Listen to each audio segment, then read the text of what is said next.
Hello everyone, good morning. তো তোমরা সবাই কেমন আছো? আশা করবো তোমরা সবাই খুব ভালো আছো। আমরা তো বেশ ভালোই আছি। ফ্যামিলি উইথ প্রিয়া চ্যানেলে তোমাদের অনেক ওয়েলকাম, অনেক ভালোবাসা।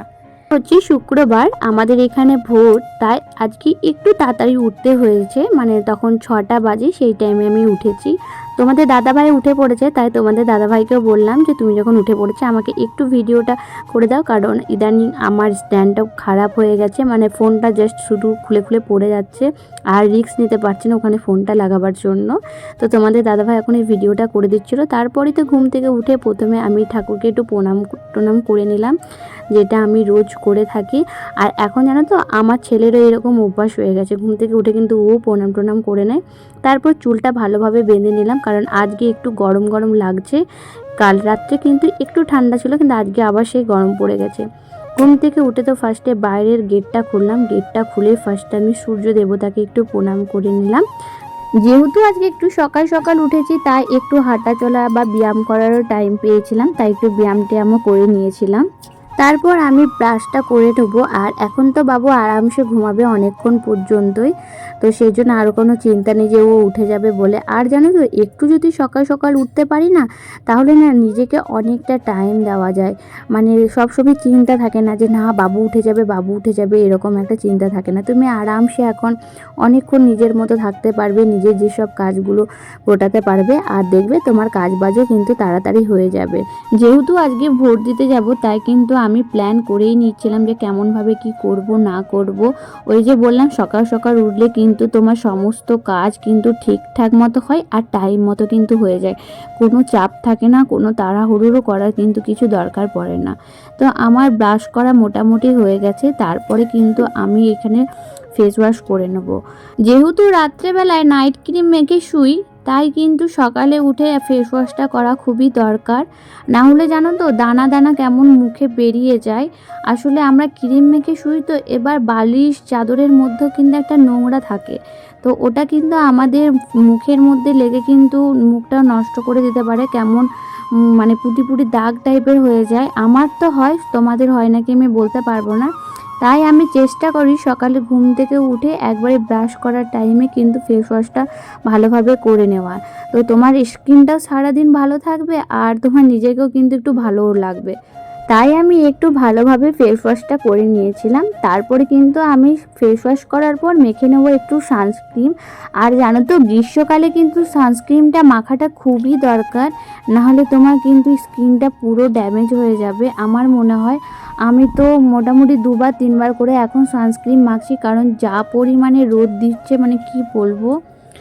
আর হ্যাঁ, তোমরাও কিন্তু সানস্ক্রিন মাখাটা বন্ধ করো না, রেগুলার মাখবে। পারলে তো বিকেলেও মেখে নেবে, যদি তোমরা একটু মানে বিকেল উঠে যাও। এখন তো প্রায় 5:45 বা 5:30টার মতো রোদ থাকছে। মানে যারা একটু ইভিনিং ওয়ার্কারে করতে যাও, তারা প্লিজ সানস্ক্রিন মেখে কিন্তু বেরো, নাহলে কিন্তু মুখটা পুরো খারাপ হয়ে যাবে। যদিও আমার সেনসিটিভ স্কিন না, আমার কিন্তু নর্মাল স্কিন, তাও কিন্তু আমি স্কিনে একটু যত্ন করি। আসলে কি বলো তো, আমি যেমন ঘর বাড়ি সবই পরিষ্কার পরিচ্ছন্ন রাখতে পছন্দ করি, ঘর গোছাতে পছন্দ করি, সেমনি কিন্তু আমি আমার নিজেকেও পরিপাটিভাবে রাখতে পছন্দ করি। আমার কিন্তু যতই সারাদিন কাজ থাকুক না কেন, আমি কিন্তু ফেস প্যাক স্ক্রাবার সবই কিন্তু ইউজ করি। আর টাইম মতো কিন্তু ক্রিমও আমি কিন্তু মেখে নিই, তাতে আমার যাই কাজ থাকুক। আমার ছেলে স্বামীরও কিন্তু আমি ঠিক এইরকমভাবে যত্ন করে থাকি। যদিও তোমাদের দাদাভাই করতে চাই না, কিন্তু আমি আমার ছেলেকে করিয়ে দিই। তো তারপরে খেয়ে নিচ্ছিলাম একটু জল, যেটা হচ্ছে সিয়াসিড ভিজানোর জল। এটা কিন্তু আমি সকালবেলায় খালি পেটে খাই। তার কিছুক্ষণ পর আমি খেয়ে নেবো একটু চা রুটি খেয়ে নেবো, সেমনি আর আজকে কিচ্ছু খাবো না। আর এই যে পার্সেলটা এসেছিলো, তোমাদেরকে আগের ভিডিওতে দেখিয়েছিলাম, এটা কিন্তু আজকে বাবুকে ইউজ করাবো, দেখবো কতটা কি কাজের হয়। আর জানো তো, এই সিয়াসিড ভিজানো জলটা কিন্তু খুব ভালো। মানে আমি খাচ্ছি তো আমার মধ্যে কিন্তু একটা এনার্জি কাজ করছে। সারাদিন এত কাজকর্ম করেও কিন্তু আমি নিজের মতো টাইম দিতে পারছি। সেই ভিডিও, সেই রিলস আমি কিন্তু সবই করছিলাম। মানে আমার কোনো অসুবিধা হয়নি। মানে আমার মনে একটা এনার্জিও গেইন করে। তারপরে আমি কিন্তু চা রুটি নিচ থেকে নিয়ে চলে এলাম। আসলে কি বলতো, বাবু এখন ঘুমাচ্ছে, ওকে কিন্তু একা ছেড়ে রাখা যাবে না, তাই আমি কিন্তু উপরে আমার খাবারটা নিয়ে চলে এলাম। তারপরে ছাদে এসে পাখিকেও কিন্তু আমি এক টুকরো রুটি দিয়ে দিলাম। আর আজকের আকাশটা দেখো, খুব সুন্দর দেখতে লাগছে, কিন্তু প্রচণ্ড গরম লাগছে। তো চলো এখন আমি খাবারটা খেয়ে নিই। খাবার দাবার খেয়ে কিন্তু চলে এলাম এবার ছাদে। আর দেখো, এত ঝড় দিয়েছে, বাঁশগুলো কিন্তু এধার ওধার করে দিয়েছিল। তারপর কিন্তু আমার কালকের কিছু জামা প্যান্ট ছিল, যেগুলো কিন্তু আমি কেচেছিলাম, উপরে ছাদে মেলে দিয়েছিলাম। যেহেতু গরম সেমনি ছিল না, রোদের তাপও সেমনি ছিল না, তাই কিন্তু আমার ছাদের মধ্যে না জামা প্যান্টগুলো শুকায় না। অন্য টাইম কিন্তু শুকিয়ে যায়, মানে ওগুলোকে আমাকে কিন্তু আর বাইরে মেলতে হয় না। কিন্তু কালকে একদমই শোকায়নি, কেমন ম্যাশ ম্যাশ করছিল, তাই কিন্তু এগুলো আমি আবার আজকে ছাদের মধ্যে মেরে দিচ্ছি যাতে একটু শুকিয়ে যায়। আর এদিকে দেখো, কাজগুলো গোছাতে গোছাতে কিভাবে যে টাইমটা পেরিয়ে গেল বুঝে উঠতেই পারলাম না। ভাবলাম যে বাবু উঠবার আগে আমরা ভোরটা দিয়ে চলে আসবো, কিন্তু কই হলো সেটা। বাবু তো উঠেই পড়েছে, তো ওকে এখন না খাইয়ে তো আমি আর যেতে পারছি না, যেহেতু ও ঘুম থেকে উঠে পড়েছে। সকালবেলায় একটু খিদেও পায় ঘুম থেকে, সঙ্গে সঙ্গে হয়তো খিদেটা পায় না, কিন্তু একটু পরে হলেও তো খিদেটা পাবে। এবার কি বলতো, বাবু না আমার কাছে ছাড়া সেমনিভাবে কারোর কাছে খেতে চায় না। আর ভোট দিতে যাব বলে কোথাও, ওখানে কত দেরি হবে না হবে কোনো কিছু ঠিক নেই, সেই জন্য ওকে খাইয়েই যাব, মানে সেই আমার দেরি হয়ে গেল। আর তোমরা কিন্তু একটা জিনিস লক্ষ্য করলে, বাবু কিন্তু ঠিক ঘুম থেকে উঠে পড়ে কিন্তু ও ঠাকুরকে প্রণাম করে নিল। আসলে কি জানো তো, ও আমাকে বা ওর বাবাকে দেখে তো প্রণাম করতে, সেই জন্য কিন্তু ও ওটা এখন শিখে গেছে। মানে বাচ্চাদের সামনে কিন্তু তুমি যেটাই করবে, ওরা কিন্তু খুব তাড়াতাড়ি সেটা কিন্তু শিখে নেবে।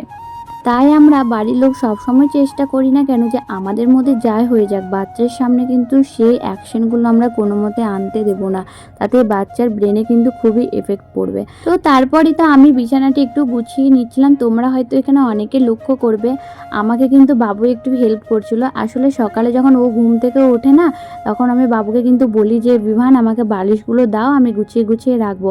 মানে আমি কিন্তু ওকে ছোট থেকে একটু একটু করে সবই কিছু নিজের মতো করাতে চাইছি, যাতে ও শিখে যায় ব্যাপারটা। তো দেখো, ভালোভাবে এখন বিছানাটা ঝাড়বো। আজকে আর তুলে ঝাড়লাম না, একটু ওপরে ঝেড়ে নিলাম, কারণ বাবুকে খাওয়াতে তো সে 1 ঘন্টা টাইম লাগবে, তাই আর সেমনিভাবে বেশি ঝাড়াঝুড়ি করলাম না। এসে পরে না হয় পরে করে দেবো। তারপরেই পেতে দিলাম মাদুরটা, কারণ বাবুকে তো বিছানার ওপরেই খাওয়াই আমি বসে বসে, তোমরা হয়তো অনেকে লক্ষ্য করেছো।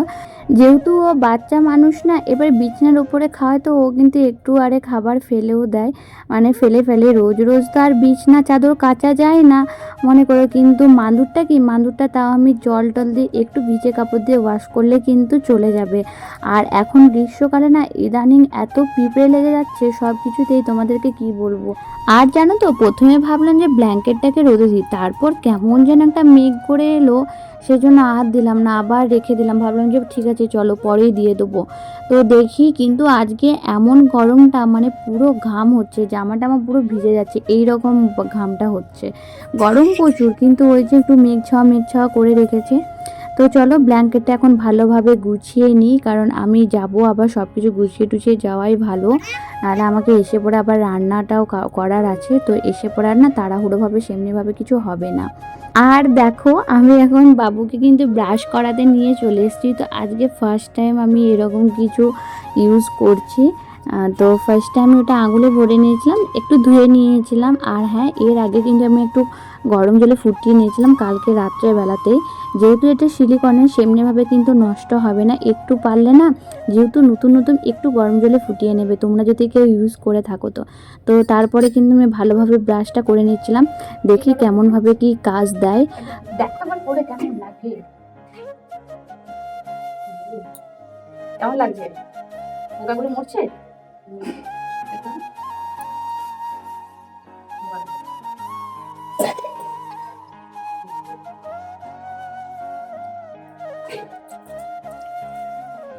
চিবে ওইটা হালকা, চিবে জোরে হালকা চিবে, হালকা হালকা হালকা চিবে।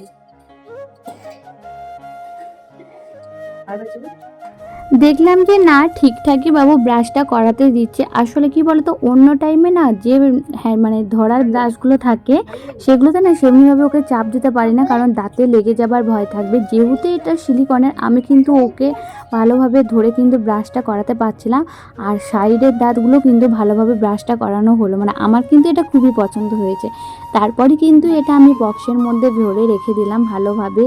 তো তোমাদের যাদের বাড়িতে বাচ্চা আছে তোমরা কিন্তু এটা চাইলে ইউজ করতেই পারো, খুবই ভালো, বাচ্চার কোনো ক্ষতি হবে না। এমনকি আমরা নর্মাল যে ব্রাশগুলো ইউজ করি সেগুলো খুব হার্ড থাকে, এটা কিন্তু একদমই সফট, মানে বাচ্চার যে দাঁত কেটে গিয়ে রক্ত বেরোবে দাঁতের মাড়ি দিয়ে সেমনি কিচ্ছু হবে না। তো তারপরে কিন্তু আমি ভালোভাবে বাবুকে ফ্রেশ ট্রেশ করে নিয়ে কিন্তু এখন জামা টামা পরিয়ে রেডি করে দিয়েছি, কারণ বাবুকে খাওয়ানো দাওয়ানো সব হয়ে গেছে। তো আমি ওকে এখন বাবার কাছে রেখে দেবো, ওকে নিয়ে যাব না। বাবা বললো যে না থাক আমি রেখে দেবো, ওকে নিয়ে যাবার দরকার নেই। তো দেখো আমি কিন্তু ঘরটোর মোছা টোছা সব করে নিয়েছি, তারপরে নিজের মতো সব জায়গায় জিনিসগুলো গুছিয়ে গুছিয়ে রেখে দিয়েছিলাম। জানো তো প্রথমে কিন্তু প্ল্যান করেছিলাম যে বাবুকে নিয়ে যাব, তারপর ওই যে একটা ভ্যাপসা টাইপের গরম পড়ে গেছে না, এবার বাবা বলে যে না অত গরমের মধ্যে না ওকে নিয়ে যাবার দরকার নেই। আর কি বলতো আমাদের বাড়িতে যেহেতু অনেক মুড়ি চপ টপ মানে বোঁদে টোঁদে অনেক কিছু এসেছে, মানে অনেকের খাওয়ার জন্য, সেই জন্য কিন্তু বাবা বলে যে না ওকে নিয়ে যাওয়ার দরকার নেই, ও কিন্তু আমার কাছেই থাক, আমি ওকে রেখে দিতে পারবো। তো তারপরে আমি একটা ব্ল্যাক কালারের চুড়িদার পরে নিয়েছিলাম। আর হ্যাঁ তোমরা তো অনেকে বলবে যে এত গরম বা রোদের মধ্যে ব্ল্যাকটা না পরাই ভালো। আসলে কি জানো তো আমার না পুরো ফুল হাত ভর্তি ভর্তি না কোনো ড্রেস নেই বা চুড়িদার বা কুর্তি কিচ্ছু নেই, সেই জন্য আমি এইটাই পরে নিলাম। আর এই ভিডিওটা এখন তোমাদের দাদাভাই করে দিচ্ছে, তোমাদের দাদাভাই রেডি হয়ে গেছে প্রায়, আর আমাকে বলছে তাড়াতাড়ি করো তাড়াতাড়ি করো। তো আমি ওকে বললাম যে দাঁড়াও, আমার তো বাবুকে খাওয়াতেই বেশি টাইম লাগে, এমনি আমার ঘর টোর গোছাগুছি করতে এতটা টাইম লাগে না, মানে ওকে নিয়ে আমার বেশি টাইমটা চলে যায়। তো দেখো আমি ভালোভাবে রেডি হয়ে পড়েছি, আর তোমাদের দাদাভাইও তো মোটামুটি রেডি হয়ে গেছে। তো চলো এবার ভোটটা দিয়ে চলে আসি। তো দেখো আমার কিন্তু ভোট দিয়ে বাড়ি চলে আসা হয়ে গেছে। তো এবার আমাকে ডাইরেক্ট যেতে হবে রান্নাঘরে, কারণ তোমাদের দাদা ভাই বলছে নাকি আবার ডিউটি যাব, সেই জন্য কিন্তু আমাকে রান্নাটা কমপ্লিট করতে হবে। তাই সমস্ত লাইট ফ্যান বন্ধ করে দিলাম। ইদানিং যা বিল আসছে তোমাদেরকে কি বলবো। আর জানলার দিকে তোমাদেরকে এখন আমি একটা জিনিস দেখাবো। ওই যে দেখতে পাচ্ছ এতজন লোকজন বসে আছে, ওইটাই হচ্ছে আমার শ্বশুরমশাই আর ওর বন্ধু বান্ধবরা বসে আছে, ওদের জন্য কিন্তু খাবার জোগাড়টা করানো হয়েছে। তো ওখানে আমাদের বাবু এখন রয়েছে। তো চলো নিচে যাই রান্নাটা করে নিই। নিচে এসে দেখি বাবুর দুধটা কিন্তু দুধ দিয়ে চলে গেছে, তাই দুধটা এখন ফ্রিজের মধ্যে রেখে দেবো, কারণ দুধটা যদি একটু দেরি হয়ে যায় রাখতে তাহলে কিন্তু দুধটা নষ্ট হয়ে যাবে। আর এইদিকে আমি বসিয়ে দিয়েছি অনেকটা পরিমাণে লিকার, যেটা যাবে বাবাদের বন্ধুদের জন্য। তো ওই চাটা এখন করে নিয়ে পরে আমি কিন্তু এই রকম একটা কেটলির মধ্যে ভরে নিলাম, যেটা আগেকার দিনে দেখা যেত আমার শ্বশুর বাড়িতে কিন্তু ওই কেটলিটা এখন রয়েছে, মাঝে সাঝে ইউজ হয়, মানে খুবই কম। তারপরে দেখো চলে এসছে কিন্তু রান্নাঘরে, আজকে প্লেন খাবার করব, মাছের ঝোল করব, আলু করলা ভাজা করব, আর আরেকটা কি সবজি করেছিলাম আমার এই মুহূর্তে তো এখন মনে পড়ছে না। তো যাই হোক, তাও ভাতটা তো মা আগেই করে রেখেছিল, মানে আমি ভোট টোট দিয়ে এসে কিন্তু মা ভাতটা করে রেখেছিল। আর মা কিন্তু এখনো পর্যন্ত ভোট দিতে যায়নি, মায়ের কিছু কাজ আছে, যেমন ঠাকুরকে জল দেওয়ার আছে, মা বললো যে আমি ওইগুলো করার পরেই কিন্তু ভোটটা দিতে যাব। আর এদিকে দেখো আমার মাছের মশলাটার কি সুন্দর কালার এসেছে। আসলে আজকে অনেক দিন পর টমেটো দিয়ে রান্না করছি। অন্য টাইম তো এখন যেহেতু আম উঠে গেছে তাই আম দিয়ে বেশিরভাগ রান্নাটা করছিলাম। আর মাছগুলো মোটামুটি ভাজা কমপ্লিট, আলু করলা ভাজাটাও রেডি। আর হ্যাঁ আমাদের বাড়িতে আরেকটা রান্না হয়েছিল, সেটা হচ্ছে পোস্ত। আসলে কি বলতো এইমাত্র ভিডিওটা এডিট করার টাইমে না দেখলাম যে ছোট ছোট করে ঝিঙেগুলো কাটা রয়েছে, তো পোস্ত হয়েছিল। আর তো এখন আমি পোস্তটা রান্না করবার জন্য একটু তেল দিয়ে দিয়েছিলাম, তারপরে কিন্তু একটু তেলটা গরম করার পর কিন্তু আমি দিয়ে দেবো কেটে রাখা ছোট ছোট করে কেটে রেখেছিলাম ঝিঙেগুলো, ওই ঝিঙেগুলো দিয়ে দেবো। তারপর এটা কিন্তু ভালোভাবে একটু তেলে ভাজা ভাজা বেশি করব না, কিন্তু এরপরেই আমি দিয়ে দিয়েছিলাম লবণ, যাতে ঝিঙের যে একটা কালার থাকে ওই কালারটা কিন্তু থাকবে। আর যদি তুমি এমনি সেদ্ধ করে দাও না বা বেশি সেদ্ধ করে দাও তাহলে কিন্তু দেখবে কালারটা কোথাও যেন একটা চলে যায়। তো তো চলো একবার ওই ঘরে যাই। আর এই যে দেখো খাবারের ব্যবস্থা অনেকে কিন্তু নিয়ে চলে যাওয়া হয়ে গেছে। আর এই জেঠিমার সঙ্গে কিন্তু আমি ভোট দিতে গেছিলাম। জেঠিমা এখন আমাদের বাড়িতে এসেছে, জেঠিমাকেও খাবার দেওয়া হবে। আর তোমাদের দাদা ভাই তো এখনও ভোট দিতে যায়নি, বলে যে একটু পরে যাব। তো আমি ওদিকে যেহেতু আজকে একটু ব্যস্ত ছিলাম, কাজকর্ম করছিলাম, তো তোমাদের দাদা ভাই বললো যে ঠিক আছে আজকে আমি বাবুকে চানটা করিয়ে দিই। তো ও এখন বাবুকে চান করানোর জন্য নিয়ে চলে এসছে। আর আমারও জানো তো চান টান করা হয়ে গেছে, এখন কিন্তু আমি একটু খাবার খেয়ে নেবো। অন্য টাইম খাওয়া হয় না, কিন্তু আজকে ভাবলাম যে একটু খেয়ে নিই। তো আমার এই ভিডিওটা তোমাদের কেমন লাগলো, যদি ভালো লেগে থাকে please like share and subscribe করে দিও আর পাশে থাকো। আজকের মতো টাটা বাই, দেখা হবে নেক্সট একটা ব্লগে।